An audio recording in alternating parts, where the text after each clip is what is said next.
একটা কথা সোজা করে বলি ভাই, বাজারে একটা কথা খুব শোনা যাচ্ছে, হিউমিক অ্যাসিড দিলেই নাকি ৮০% ফলন বাড়ে। এটা কি সত্যি, নাকি এটা শুধু বিক্রিয় কৌশল?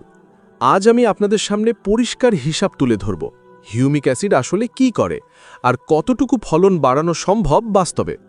আসসালামু আলাইকুম কৃষক ভাই ও বন্ধুরা, আমি আজ খুব গুরুত্বপূর্ণ একটা বিষয় নিয়ে কথা বলবো। প্রথমেই একটা কথা পরিষ্কার করি, হিউমিক অ্যাসিড কোনো সার না, এটা নাইট্রোজেন না, ফসফরাস না, পটাশও না। তাহলে এটা কি? আমি সহজ ভাষায় বলি, হিউমিক অ্যাসিড হলো মাটির জন্য একটা টনিক। হিউমিক অ্যাসিড কি কাজ করে আমি নিজের অভিজ্ঞতা থেকে বলছি। মাটিকে ঝুরঝুরে করে, শক্ত মাটি নরম করে, শিকড় দ্রুত বড় হতে সাহায্য করে, সার শোষণ ক্ষমতা বাড়ায়, পানি ধারণ ক্ষমতা বাড়ায়, মাটির উপকারী জীবাণু সক্রিয় করে। মানে কি দাঁড়ালো? এটা সরাসরি ফল বাড়ায় না, এটা গাছকে শক্তিশালী করে। তাহলে ৮০% ফলন বাড়ে কি? এখানে আসল কথা। যদি আপনার জমির অবস্থা খুব খারাপ হয়, জৈব পদার্থ কম থাকে, মাটি শক্ত থাকে, তাহলে উন্নতি চোখে পড়বে।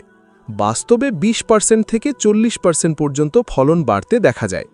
কিছু বিশেষ ক্ষেত্রে ৫০% বা তার বেশি উন্নতি হতে পারে। কিন্তু সব জমিতে, সব ফসলে, সব সময় ৮০% এটা বাস্তবসম্মত না। গুরুত্বপূর্ণ সতর্কতা, শুধু হিউমিক অ্যাসিড দিলেই হবে না।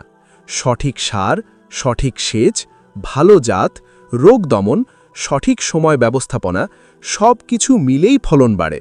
হিউমিক অ্যাসিড একা ম্যাজিক না, এটা পুরো সিস্টেমের একটা অংশ। আমার পরামর্শ, যদি ব্যবহার করেন তাহলে সঠিক ডোজে ব্যবহার করবেন, অতিরিক্ত ব্যবহার করবেন না। বেসেল ডোজ বা টপ ড্রেসিংয়ের সাথে ব্যবহার করলে ভালো ফল পাওয়া যায়। ভাই, আমরা কৃষক মানুষ, আমাদের লাভ দরকার, ভুল তথ্য না।